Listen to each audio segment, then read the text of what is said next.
Bismillahirrahmanirrahim. Assalamualaikum warahmatullahi wabarakatuh. Alhamdulillahirabbil alamin wassalatu wassalamu asrofil anbiya wal mursalin sayyidina Muhammadin wa ala alihi washabihi ajmain.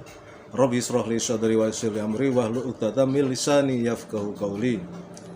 Halo sahabat sekalian, alhamdulillah kita berjumpa lagi dalam keadaan sehat walafiat. Oleh karena itu pertama-tama marilah kita bersyukur kepada Allah atas segala karunia yang telah diberikan kepada kita, ya, karunia kesehatan jelas, kemudian karunia kesempatan, karunia umur panjang yang barokah, dan tentu karunia yang paling utama, yang paling agung adalah karunia iman dan Islam. Karena dengan keduanya itulah kita akan selamat di dunia wal akhirah. Kawan-kawan sekalian, sahabat-sahabat yang mulia, pada kesempatan ini saya informasikan bahwa channel saya Kisah Sang Rasul sekarang saya beri nama, saya jadikan satu dengan Kultum, jadi Kultum dan Kisah Para Rasul, supaya lebih mudah untuk memanage. Jadi konten di dalam channel ini bervariasi antara yang Kultum maupun yang Kisah Para Rasul. Baik teman-teman, pada kesempatan ini saya akan menyampaikan tentang materi yaitu berjudul Air Mata Perlindungan di Mahsyar.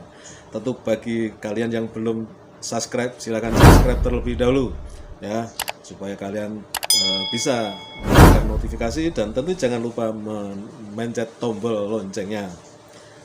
Teman-teman yang berbahagia, Air Mata Perlindungan di Mahsyar. Dikisahkan bahwa pada suatu hari tiba-tiba saja Abu Hurairah radhiyallahu anhu menangis saat sakitnya menjelang sakratul maut. Kemudian ada yang bertanya kepada beliau, "Apa yang membuatmu menangis?" Beliau pun menjawab, "Aku bukan menangis karena dunia yang akan aku tinggalkan ini, tapi aku menangis karena jauhnya perjalanan yang akan aku lalui, sedangkan bekalku teramat sedikit. Sementara bisa jadi nanti sore aku harus mendaki ke jalan ke surga atau neraka, dan aku tidak tahu akan kemanakah aku digiring nanti."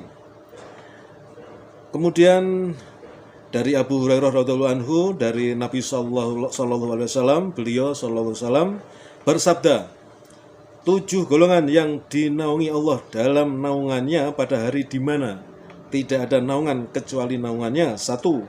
Imam atau pemimpin yang adil. 2. Seorang pemuda yang tumbuh dewasa dalam beribadah kepada Allah. 3. Seorang yang hatinya bergantung atau tertambat di masjid.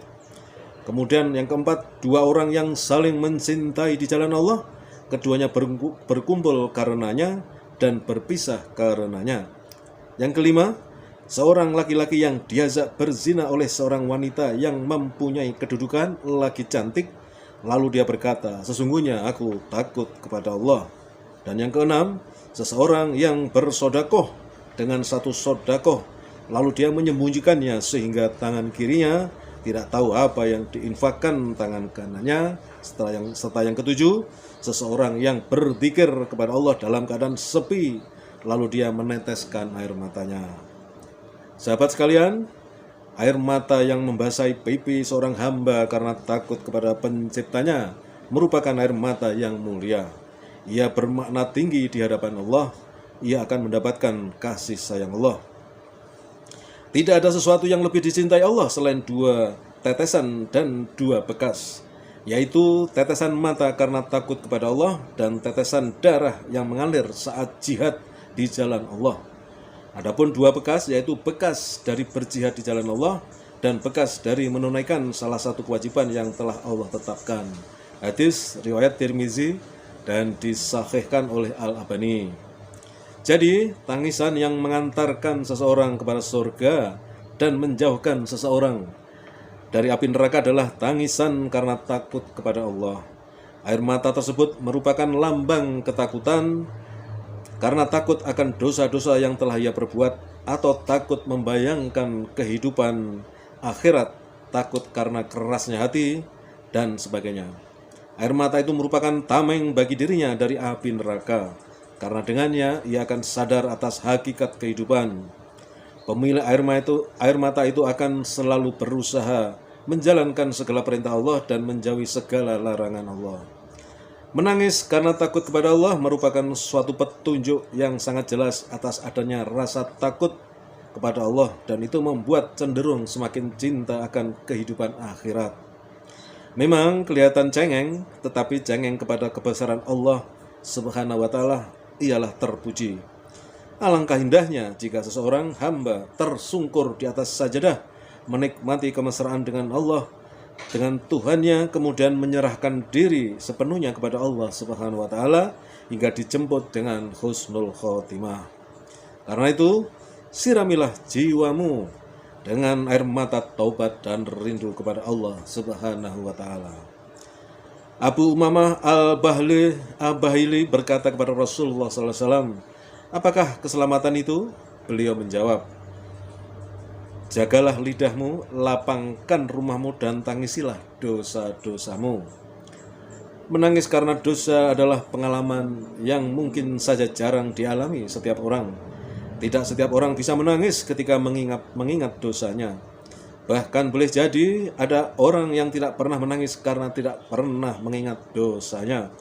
Ini karena secara naluri manusia lebih cenderung membuat dirinya tertawa daripada menangis.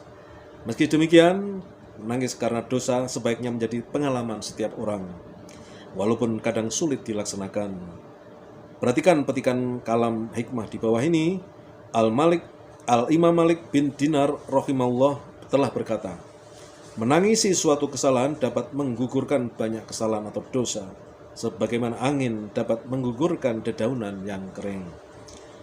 Kalam hikmah di atas mengajarkan kepada kita akan tingginya nilai orang yang bisa menangis karena mengingat Allah, mengingat dosanya, sehingga tangisan itu dapat meruntuhkan dosa-dosa kecil jika disertai dengan penuh penyesalan. Orang yang menangis karena dosanya berarti dia mengakui kekhilafannya sebagai hamba Allah Subhanahu wa Ta'ala. Ia akan merasa dirinya selalu kurang dalam beramal soleh.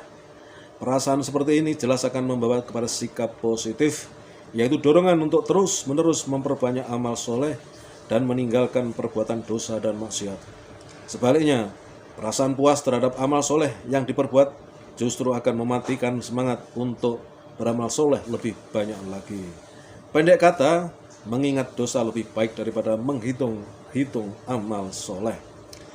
Menangis karena dosa diawali oleh kesadaran manusia bahwa Allah Subhanahu wa Ta'ala mengetahui semua perbuatan manusia, baik yang positif maupun negatif. Allah Subhanahu wa Ta'ala akan membalas setiap dosa yang diperbuat manusia. Siksa yang kekal di neraka akan dirasakan oleh orang-orang yang berlumuran dosa dan tidak pernah bertobat dari dosa-dosanya. Maka bagi seorang mukmin, keyakinan bahwa kehidupan akhirat adalah kehidupan yang kekal dan abadi mestinya menjadi pendorong untuk mengingat dosa yang pernah diperbuat dan menggantinya dengan perbuatan amal soleh. Menangislah di dunia karena dosa-dosa, niscaya di akhirat nanti termasuk kelompok orang yang wajahnya berseri-seri. Dan kita berlindung kepada Allah Subhanahu wa Ta'ala dari nasib orang yang ketika di dunia tertawa ria dengan dosanya, sementara di akhirat nanti menangis memohon ampun atas dosanya. Demikian teman-teman yang bisa saya sampaikan, mengingatkan kepada diri saya pribadi dan kepada kalian semua, sahabat-sahabat yang budiman, bahwa ketika kita bermunajat, ketika kita memohon ampunan kepada Allah atas segala dosa-dosa yang kita lakukan, kalau kemudian kita bisa menangis, itu adalah sesuatu yang baik, karena itu adalah curahan isi hati kita, ketulusan kita mengakui dosa-dosa dan kekhilafan kita. Oleh karena itu, menangis dalam konteks bermunajat kepada Allah adalah sesuatu yang mulia.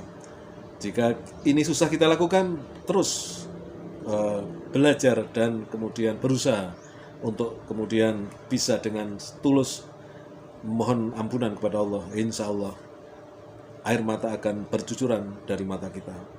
Terima kasih atas segala perhatian. Mohon maaf atas segala kesalahan. Saya akhiri. Assalamualaikum warahmatullahi wabarakatuh.